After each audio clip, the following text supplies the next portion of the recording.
विरासत टैक्स वाले सैम पित्रोदा के बयान पर सीएम योगी का प्रहार। सीएम योगी ने कहा, कांग्रेस ने 60 साल तक देश की संपत्ति को लूटा, अब लोगों की संपत्ति पर कांग्रेस की नजर। सीएम योगी ने कहा, विरासत टैक्स कांग्रेस की साजिश है, कांग्रेस का छिपा एजेंडा जनता के सामने जब जाहिर हुआ। देश की कीमत पर राजनीति इन्होंने पहले से ये करते रहे हैं और विरासत टैक्स उसी का हिस्सा है। देश के प्रति और देश की आम जनता के प्रति कांग्रेस की मानसिकता क्या है, कल फिर एक बार उजागर हुआ है। सैम पित्रोदा के बयान पर भड़के सीएम योगी, कहा, देश को इस्लामीकरण करने की कोशिश, कांग्रेस की घुसपैठियों में संपत्ति बांटने की कोशिश। कांग्रेस का वक्तव्य बहुत दुर्भाग्यपूर्ण है और भारत के इस्लामीकरण करने और भारत को विभाजन की ओर धकेलने का एक कुचेष्टा का एक हिस्सा है और फिर इसको बांटेगा उन लोगों को जो घुसपैठिए हैं। अखिलेश यादव के चुनाव लड़ने पर सस्पेंस खत्म। कन्नौज लोकसभा सीट से थोड़ी देर में नामांकन पत्र दाखिल करेंगे अखिलेश यादव। कन्नौज में अखिलेश यादव के नामांकन के दौरान पूरा यादव कुनबा साथ समाजवादी पार्टी ने सोशल मीडिया मंच एक्स पर एक पोस्ट में अखिलेश यादव के नामांकन की पुष्टि की। सोमवार को सपा प्रत्याशी के रूप में तेज प्रताप का नाम घोषित करने के बाद स्थानीय नेताओं में नाराजगी देखी जा रही थी। कार्यकर्ता अखिलेश के चुनाव लड़ने की मांग कर रहे थे। कन्नौज से अखिलेश यादव के प्रत्याशी बनने पर बीजेपी सांसद और कन्नौज से प्रत्याशी सुब्रत पाठक ने कहा, लोकतंत्र में चुनाव सबसे बड़ा त्योहार है। सुब्रत पाठक बोले, जब अखिलेश यादव ने तेज प्रताप को कन्नौज भेजा तो ऐसा लगा कि तेज प्रताप के साथ मंच होता तो भारत बनाम नेपाल के क्रिकेट मैच जैसा होता, मैच भारत बनाम पाकिस्तान जैसा होगा। अगर तेज प्रताप के साथ ये मैच होता तो मैच भारत और नेपाल की क्रिकेट टीम के जैसा होता, लेकिन अब मैच भारत और पाकिस्तान के जैसा होगा और जीतना भारत को ही है, कोई भी वर्ल्ड कप हो। आरएलडी प्रमुख जयंत चौधरी ने कन्नौज से अखिलेश यादव के चुनाव लड़ने पर तंज कसा। कहा, हो सकता है कल परसों फिर से कन्नौज में सपा का टिकट बदल जाए। क्या लगता है कन्नौज क्या कहेंगे इस पर? अभी देखिए कब तक वो लड़ रहे हैं, हो सकता है कल परसों कोई और लड़ना शुरू कर दे, टिकट चेंज हो जाए। कन्नौज से बीजेपी उम्मीदवार सुब्रत पाठक ने नामांकन दाखिल करने से पहले पूजा पाठ किया। प्राचीन बूढ़ा मंदिर में सुब्रत पाठक ने पूजा अर्चना की। दूसरे चरण के लिए दिग्गजों का प्रचार जारी। मुरैना में पीएम की हुंकार, बोले, कांग्रेस के लिए परिवार ही सब कुछ। पीएम ने कहा, कांग्रेस ने धर्म के आधार पर देश को बांटा था, धार्मिक तुष्टीकरण कांग्रेस का मोहरा।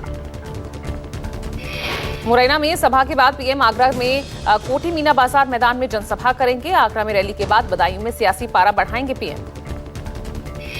शाहजहांपुर में चुनावी सभा को देखते हुए नो फ्लाइंग जोन घोषित। पीएम की सभा को ध्यान में रखते हुए ग्वालियर समेत चारों शहरों में सुरक्षा के कड़े बंदोबस्त। पीएम की मुरैना में रैली से पहले पीएम से कांग्रेस ने सवाल किए, पूछा, मुरैना में सेना भर्ती को लेकर बीजेपी के बड़े बड़े वादों का क्या हुआ।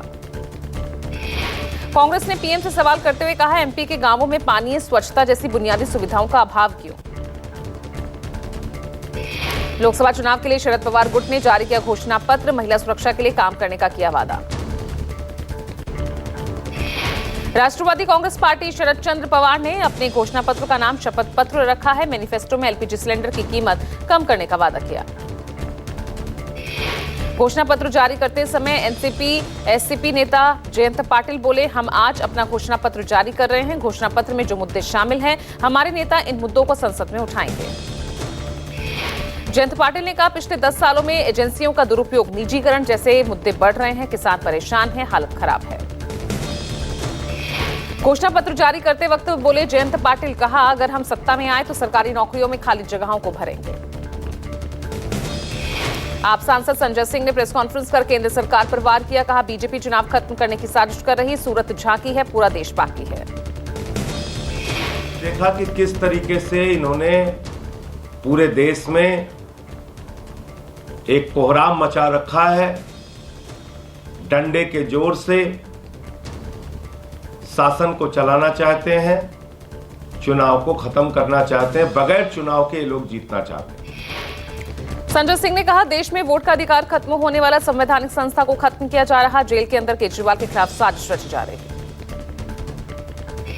अरविंद केजरीवाल की जिंदगी को जेल के अंदर खतरा है, उनके जीवन को खतरा है और उनके खिलाफ गहरा षड्यंत्र चल रहा है। दिल्ली में दिग्गजों का प्रचार जारी। नई दिल्ली लोकसभा सीट से आप उम्मीदवार सोमनाथ भारती ने प्रचार के दौरान कार्यकर्ताओं के साथ प्रदर्शन किया।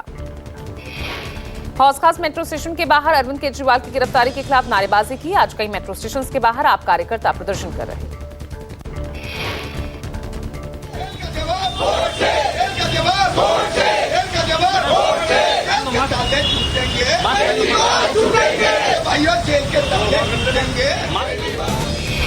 सोमनाथ भारती ने कहा, हम जनता को बता रहे हैं कि किस तरह देश में तानाशाही हावी हो गई है। जनता को अपने वोट से इसका जवाब देना होगा। इस प्रकार से मोदी जी ने तानाशाह के रूप में भारत के लोकतंत्र को चलने का काम किया है, भारत के संविधान को चलने का काम किया है और जनता को इसका जवाब देना अपने वोट से। चूंकि हम अहिंसावादी हैं, हम गांधीवादी हैं।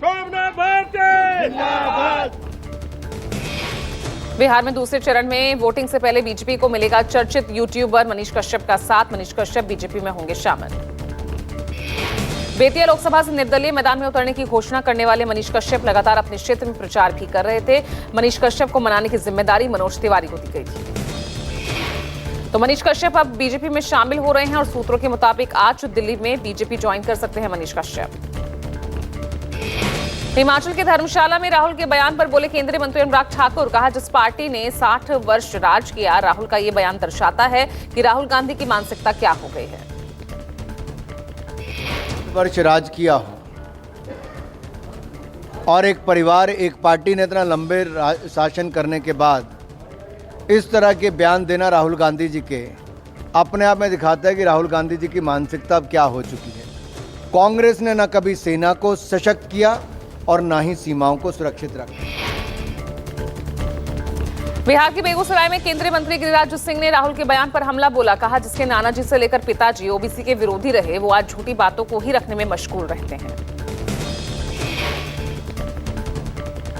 नाना जी नेहरू से लेकर के पिताजी तक ओबीसी के विरोधी रहे और आज झूठी बातों को ही ज्यादा रखने में वो मशगूल रहते हैं। बीजेपी प्रवक्ता शहजाद पूनावाला ने इंडिया गठबंधन पर बोला हमला। कहा, गठबंधन का देश के लिए कोई मिशन नहीं, प्रधानमंत्री की कुर्सी को नीलाम करना चाहते हैं।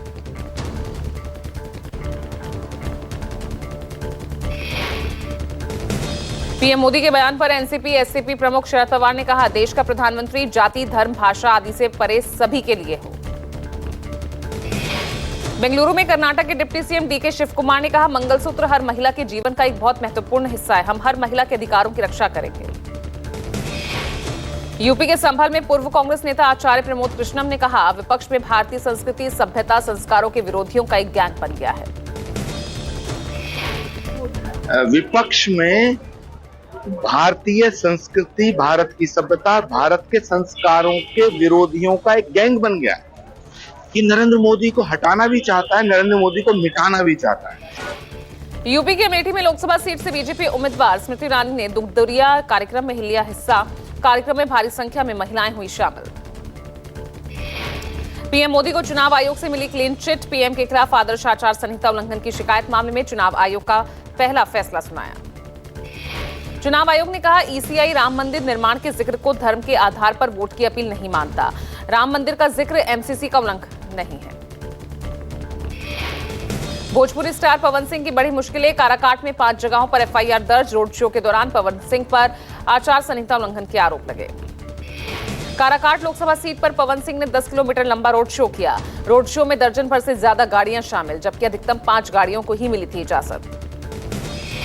पवन सिंह पर अकोड़ी गोला, विक्रमगंज, काराकाट, संझोली और राजपुर में दर्ज की गई एफआईआर।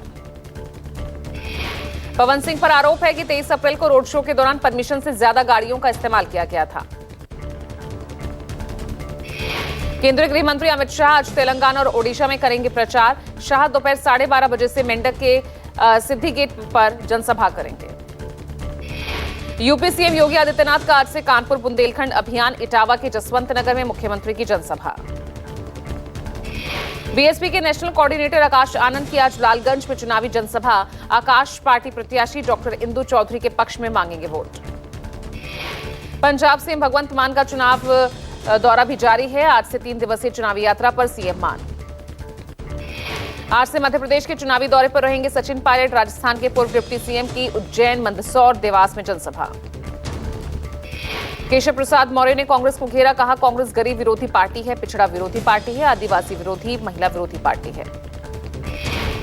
हिमाचल की मंडी से कांग्रेस उम्मीदवार विक्रमादित्य सिंह ने बीजेपी पर वार किया, कहा कांग्रेस हिमाचल प्रदेश की 4 सीटें जीतेगी। हैदराबाद से बीजेपी उम्मीदवार माधवीलता ने ओवैसी बंधुओं पर बोला हमला, कहा असदुद्दीन अकबरुद्दीन जैसे लोगों का मुंह बंद करवा देना चाहिए। बीजेपी के राष्ट्रीय अध्यक्ष जेपी नड्डा ने बुधवार को पटना में पार्टी नेताओं के साथ बैठक की। आगामी चरणों की रणनीति पर चर्चा हुई। पीएम मोदी के संसदीय क्षेत्र वाराणसी में आज से पीडीएम गठबंधन का चुनाव प्रचार अभियान। डॉक्टर पल्लवी पटेल की अगुवाई में बने गठबंधन की रैली। यूपी के कैसरगंज सीट से टिकट मिलने को लेकर बीजेपी नेता बृजभूषण शरण सिंह आश्वस्त, कहा नामांकन के 1 घंटे पहले भी टिकट मिलने पर जीत जाऊंगा चुनाव। कांग्रेस नेता राहुल गांधी ने जातीय जनगणना कराने को फिर दी गारंटी, कहा जातीय जनगणना सिर्फ जातियों की गिनती नहीं, हमें देखना चाहिए देश की जनता किस स्थिति में है। दूसरे चरण से पहले तेजस्वी यादव का बड़ा दावा, कहा दूसरे चरण की 5 सीटें हम जीत रहे हैं। ये चुनाव संविधान बचाने और संविधान तोड़ने वालों के बीच है। कांग्रेस ने आगामी लोकसभा चुनाव के लिए तेलंगाना से उम्मीदवारों की सूची जारी की। हैदराबाद लोकसभा सीट से कांग्रेस ने एआईएमआईएम के असदुद्दीन ओवैसी के खिलाफ मोहम्मद वलाउद्दीन समीर को टिकट दिया है। बिहार में दूसरे चरण की वोटिंग से पहले जेडीयू नेता की गोली मारकर हत्या। शादी समारोह से लौटते वक्त पटना में सौरभ कुमार की हत्या की गई। जेडीयू नेता की हत्या के बाद कार्यकर्ताओं में रोष, कई जगह नारेबाजी प्रदर्शन किया गया। हत्या से गुस्साए स्थानीय लोगों ने सड़क पर भारी जाम लगाया। घटना की सूचना मिलते ही देर रात पटना पुलिस की एक विशेष टीम मौके पर पहुंची और जांच शुरू की गई। जेडीयू नेता की हत्या की खबर मिलते ही आरजेडी नेता लालू प्रसाद यादव की बेटी मीसा भारती भी पटना के पुनपुन पहुंची। मीसा भारती ने पीड़ित परिवार के सदस्यों से मुलाकात की। निजी संपत्ति को लेकर आज सुप्रीम कोर्ट में सुनवाई। प्राइवेट प्रॉपर्टी पर समुदाय या संगठन के हक मामले पर सुनवाई। कोर्ट तय करेगा कि संसाधनों के सामुदायिक स्तर पर जायज बंटवारे के लिए निजी संपत्ति ली जा सकती है या नहीं। भीषण गर्मी के मद्देनजर बिहार की 4 सीटों पर मतदान का समय 2 घंटे तक बढ़ा। चुनाव आयोग ने 4 संसदीय सीटों पर समय बढ़ाने की घोषणा की। बिहार में तीनों चरणों में कुल 1700 बूथ पर वोटिंग का समय बदल दिया गया है। बिहार में दूसरे चरण के तहत बांका में कल 2 घंटे देर तक वोटिंग की जाएगी। अब वोटिंग सुबह 7 से शाम 6 बजे तक होगी। 7 मई को तीसरे चरण के लोकसभा क्षेत्र मधेपुरा और खगड़िया, वहीं चौथे चरण के 13 मई को चुनाव क्षेत्र मुंगेर के कई विधानसभा क्षेत्रों में बनाए गए बूथों पर मतदान का वक्त बदला गया है। दिल्ली में कल होगा मेयर डिप्टी मेयर का चुनाव। आज एलजी के फैसले के बाद स्थिति होगी साफ। चुनावों की तारीखों को लेकर असमंजस की स्थिति। चुनाव आयोग ने कहा कि 26 अप्रैल को होने वाले एमसीटी मेयर चुनाव पर कोई आपत्ति नहीं। एलजी के कार्यालय ने अभी तक चुनाव के लिए पीठासीन अधिकारी की नियुक्ति नहीं की। जैसलमेर के पास वायुसेना का टोही विमान हुआ क्रैश। जैसलमेर जिला मुख्यालय से 30 किलोमीटर दूर हुआ हादसा। हादसे की जानकारी मिलते ही जिला प्रशासन के साथ वायुसेना के अधिकारी मौके पर पहुंचे। मुंबई में एक कार से 2 बच्चों के शव को बरामद किया गया है। हत्या या हादसा, जांच में जुटी एंटॉप हिल पुलिस। कल दोपहर को खेलते खेलते 5 साल और 2 साल के भाई बहन गायब हो गए थे। पुलिस को पोस्टमार्टम रिपोर्ट का इंतजार। दिल्ली के रोहिणी इलाके में स्पेशल सेल ने नीरज बवानिया के शूटर राहुल डबास को एक मुठभेड़ के बाद गिरफ्तार किया। राहुल डबास के पास से हथियार बरामद हुए। आरोपी बदमाश के ऊपर 8 मुकदमे दर्ज हैं, वहीं हत्या के मामले में फरार था। दिल्ली के high security zone India Gate के पास बीती रात एक आइसक्रीम वेंडर की चाकू मारकर हत्या। पुलिस ने मौके पर फोरेंसिक जांच की। पुलिस को मृतक के पास से पैसे बरामद हुए, लिहाजा पुलिस को हत्या के पीछे लूटपाट का अंदेशा नहीं लग रहा। गुजरात में एक साथ 9 हत्या करने वाले आरोपी की 23 साल बाद गिरफ्तारी। 23 साल से फरार चल रहा था आरोपी अर्जुन कोली। पूर्वी कच्छ में पुलिस ने जाल बिछाकर भेष बदलकर आरोपी की गिरफ्तारी की है। पुलिस आरोपी के पास भैंस व्यापारी बनकर पहुंची। पुलिस ने बीती रात 3 बजे गिरफ्तार किया। पुलिस के मुताबिक साल 2001 में कच्छ के रापर तहसील में अर्जुन कोली ने 9 लोगों की हत्या कर सामूहिक हत्याकांड को अंजाम दिया था। रांची में बर्ड फ्लू की दस्तक। बर्ड फ्लू फैलने की खबर के बाद प्रशासन अलर्ट हुआ। प्रशासन ने करीब 1697 अंडों को नष्ट किया। मुर्गियों के सैंपल को जांच के लिए भोपाल भेजा गया है। हमास ने बुधवार को इजरायली अमेरिकी बंधक हर्ष गोल्डबर्ग का एक वीडियो जारी किया। नेपाल के राष्ट्रपति रामचंद्र पौडेल ने कतर के अमीर शेख तमीम से मुलाकात की। हमास के बंधक बने नेपाली छात्र की सुरक्षित रिहाई की मांग की। आईपीएल के 40वें मैच में दिल्ली कैपिटल्स ने गुजरात टाइटंस को 4 रनों से हराया। डीसी ने पहले खेलते हुए 224 रन बनाए।